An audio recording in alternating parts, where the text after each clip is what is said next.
आकाशवाणी गोरखपुर से प्रादेशिक समाचार।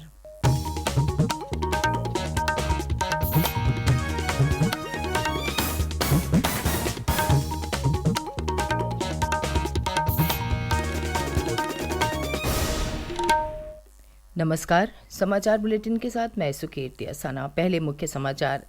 हाथरस भगदड़ मामले में 14 दिन की न्यायिक हिरासत में जेल भेजा गया मुख्य आरोपी।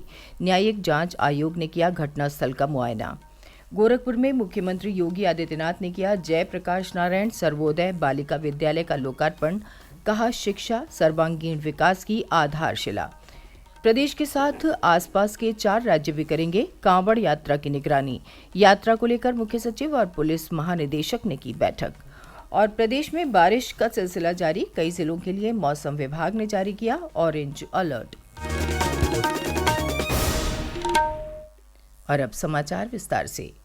हाथरस भगदड़ के मामले में दिल्ली से गिरफ्तार किए गए मुख्य आरोपी 1 लाख के इनामी देव प्रकाश मधुकर को कोर्ट ने कल 14 दिन की न्यायिक हिरासत में जेल भेज दिया है। पुलिस ने मुख्य आरोपी के अलावा 2 अन्य सेवादारों को भी हाथरस से गिरफ्तार किया है। मामले में 6 आरोपी पहले ही गिरफ्तार किए जा चुके हैं। भगदड़ में 121 लोगों की मौत के मामले में गिरफ्तार किए गए मुख्य आरोपी देव प्रकाश मधुकर से पूछताछ के बाद हाथरस के एसपी निपुण अग्रवाल ने बताया कि देव प्रकाश मधुकर कार्यक्रम का मुख्य आयोजक था। पूछताछ में पता चला है कि कुछ समय पहले कुछ राजनीतिक दलों द्वारा इनसे संपर्क किया गया था। साथ ही इतने बड़े कार्यक्रम के लिए धनराशि इकट्ठा करने के संबंध में गहनता से जांच की जा रही है। इस बीच हाथरस मामले की जांच के लिए गठित न्यायिक जांच आयोग की टीम ने भी कल हाथरस पहुंचकर मामले की जांच शुरू कर दी। न्यायिक जांच आयोग की टीम में इलाहाबाद हाईकोर्ट के रिटायर्ड न्यायाधीश ब्रिजेश कुमार श्रीवास्तव, पूर्व आईएएस हेमंत राव और पूर्व आईपीएस भावेश कुमार सिंह शामिल हैं। आयोग ने पुलिस लाइंस में अधिकारियों के साथ बैठक की। इसके बाद घटनास्थल का मुआयना भी किया। आयोग 2 महीने में अपनी रिपोर्ट प्रस्तुत कर देगा। मुख्यमंत्री योगी आदित्यनाथ ने कल गोरखपुर के सहजनवा क्षेत्र में राजकीय पॉलिटेक्निक के भवनों और जयप्रकाश नारायण सर्वोदय बालिका विद्यालय का लोकार्पण किया।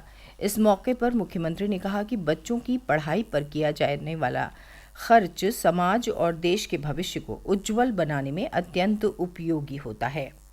मेरा यह मानना है कि इन बच्चों पर किया जाने वाला जो भी खर्च है यह देश के भविष्य को उज्जवल बनाने के लिए अत्यंत उपयोगी है, क्योंकि शिक्षा किसी भी समाज के सर्वांगीण विकास की सबसे प्रमुख आधारशिला है। और उस शिक्षा के लिए अगर सरकार के स्तर पर पहल होती है तो वह अच्छे परिणाम देता है। और आज समाज कल्याण विभाग ने ये प्रक्रिया एक नई सौगात गोरखपुर को इस रूप में प्रदान की जा रही है। इसके साथ ही प्रदेश के अलग अलग स्थानों पर भी इस प्रकार के बालक या बालिकाओं के आश्रम पद्धति के विद्यालय बन रहे हैं या बन चुके हैं। गोरखपुर दौरे के दौरान मुख्यमंत्री ने राप्ती नदी के मलौनी लहसड़ी तटबंध पर हुए बाढ़ बचाव के कार्यों का जायजा लिया। यहां उन्होंने लोगों से संवाद करते हुए उन्हें आश्वस्त किया कि सरकार की कार्य योजना से प्रदेश में सभी तटबंध सुरक्षित हैं। मुख्यमंत्री ने कहा कि बाढ़ बचाव के कार्यों को लेकर सरकार ने 15 जून तक की समय सीमा तय की थी और अधिकांश कार्य इस समय सीमा के भीतर हो जाने से उसका लाभ बड़े पैमाने पर लोगों को मिलेगा। सीएम योगी ने टीपी नगर फ्लाईओवर और 6 लेन मार्ग के निर्माण कार्य का निरीक्षण भी किया और काम में तेजी लाने के निर्देश दिए। मुख्यमंत्री ने कार्यदायी संस्था के अधिकारियों को निर्देशित किया कि वो सड़क के किनारे बन रहे नालों की ऊंचाई पर विशेष ध्यान दें ताकि सड़क और आसपास के क्षेत्रों में जल भराव की समस्या न होने पाए। 18वीं लोकसभा के गठन के बाद संसद के दूसरे सत्र की शुरुआत 22 जुलाई को होगी। ये सत्र 12 अगस्त तक चलेगा और इस दौरान 23 जुलाई को बजट भी पेश किया जाएगा। ये मोदी सरकार के तीसरे कार्यकाल का पहला बजट होगा, जिसे वित्त मंत्री निर्मला सीतारमण सदन में प्रस्तुत करेंगी।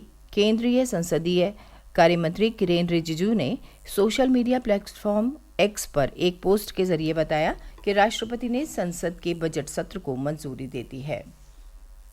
केंद्रीय माध्यमिक शिक्षा बोर्ड की तरफ से केंद्रीय शिक्षक पात्रता परीक्षा सीटेट आज प्रदेश के कई जनपदों में बनाए गए परीक्षा केंद्रों पर होगी।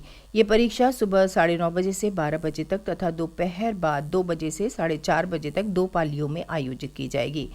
परीक्षा को सकुशल संपन्न बनाने के लिए सभी परीक्षा केंद्रों पर व्यापक प्रबंध किए गए हैं।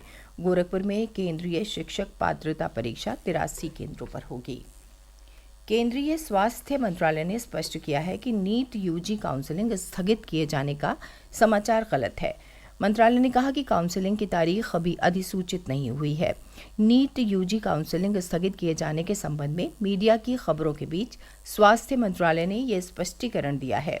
सुप्रीम कोर्ट कल नीट यूजी की परीक्षा में अनियमितताओं का आरोप लगाने वाली याचिकाओं और नए सिरे से परीक्षा आयोजित करने की मांग वाली याचिकाओं पर सुनवाई करेगा।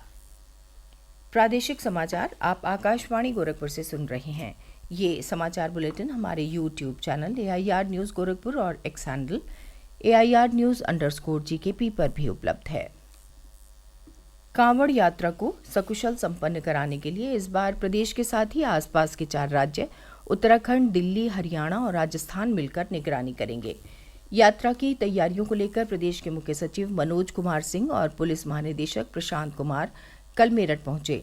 वहां उन्होंने आसपास के 4 राज्यों के अधिकारियों के साथ बैठक की।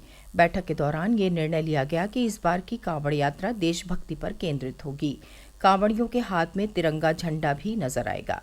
पुलिस महानिदेशक ने बताया कि हमेशा की तरह इस बार भी हेलीकॉप्टर से पुष्प वर्षा करके कांवड़ियों का स्वागत किया जाएगा। साथ ही उनकी संपूर्ण सुरक्षा सुनिश्चित की जाएगी।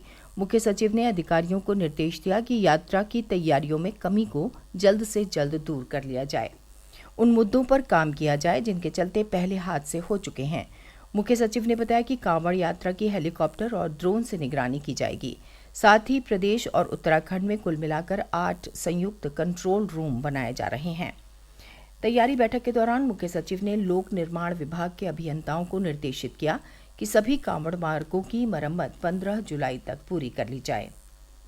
मौसम साफ न होने के कारण मुहर्रम का चांद कल नहीं देखा जा सका। ऐसे में उलेमा ने ऐलान किया है कि कल 8 जुलाई से मुहर्रम की शुरुआत होगी। इसकी 10वीं तारीख 17 जुलाई को पड़ेगी। उल्लेखनीय है कि मुहर्रम इस्लामिक कैलेंडर यानी हिजरी वर्ष का पहला महीना होता है। प्रदेश में परिषदीय स्कूलों के शिक्षक कल से टैबलेट पर चेहरा दिखाकर अपनी उपस्थिति दर्ज कराएंगे। फेस रिकॉग्निशन सिस्टम की मदद से उन्हें विद्यालय खुलने और बंद होने दोनों समय उपस्थिति दर्ज करानी होगी। बेसिक शिक्षा निदेशालय की तरफ से इस संबंध में आदेश जारी कर दिया गया है। पिछले 3 दिनों से प्रदेश में मध्यम से तेज बारिश का सिलसिला रुक रुक कर जारी है। इस बीच मौसम विभाग ने ऑरेंज अलर्ट जारी करते हुए प्रदेश के अलग अलग स्थानों पर गरज के साथ तेज बारिश और कुछ जगहों पर बिजली गिरने की आशंका व्यक्त की है। मौसम विभाग का पूर्वानुमान है कि बहराइच और लखीमपुर में भारी बारिश हो सकती है। इसके अलावा बाराबंकी, सीतापुर, शाहजहांपुर, श्रावस्ती, बलरामपुर, गोंडा और बाराबंकी सहित अन्य जनपदों में रुक रुक कर बारिश का सिलसिला जारी रहेगा। उधर पीलीभीत में बारिश और उत्तराखंड के बनबसा बैराज से 1 लाख क्यूसेक पानी छोड़े जाने से शारदा नदी उफान पर है। प्रदेश से सटे पड़ोसी देश नेपाल में भी भारी बारिश होने के चलते सीमावर्ती जिलों में बाढ़ से बचाव की तैयारियों को लेकर प्रशासन को अलर्ट कर दिया गया है। प्रदेश के राहत आयुक्त नवीन कुमार के हिसाब से बाढ़ के लिहाज से सभी संवेदनशील नदियों के तटों पर NDRF, SDRF और PAC के जवानों को तैनात किया गया है। उन्होंने बताया कि कुशीनगर में बड़ी गंडक नदी में वाल्मीकि बैराज से 3 लाख क्यूसेक पानी छोड़े जाने की आशंका पर खड्डा तहसील के बाढ़ प्रभावित गांव में प्रचार प्रसार कराया जा रहा है। उत्तराखंड के 9 जिलों में भारी बारिश की चेतावनी के चलते वहां की सरकार ने आज 4 धाम यात्रा को स्थगित कर दिया है। सभी श्रद्धालुओं और पर्यटकों से ऋषिकेश से आगे की यात्रा प्रारंभ न करने की अपील की गई है। अंत में मुख्य समाचार एक बार फिर। हाथरस भगदड़ मामले में 14 दिन की न्यायिक हिरासत में जेल भेजा गया मुख्य आरोपी। न्यायिक जांच आयोग ने किया घटनास्थल का मुआयना। गोरखपुर में मुख्यमंत्री योगी आदित्यनाथ ने किया जयप्रकाश नारायण सर्वोदय बालिका विद्यालय का लोकार्पण। कहा, शिक्षा सर्वांगीण विकास की आधारशिला। प्रदेश के साथ आसपास के 4 राज्य भी करेंगे कांवड़ यात्रा की निगरानी। यात्रा को लेकर मुख्य सचिव और पुलिस महानिदेशक ने की बैठक। और प्रदेश में बारिश का सिलसिला जारी, कई जिलों के लिए मौसम विभाग ने जारी किया ऑरेंज अलर्ट।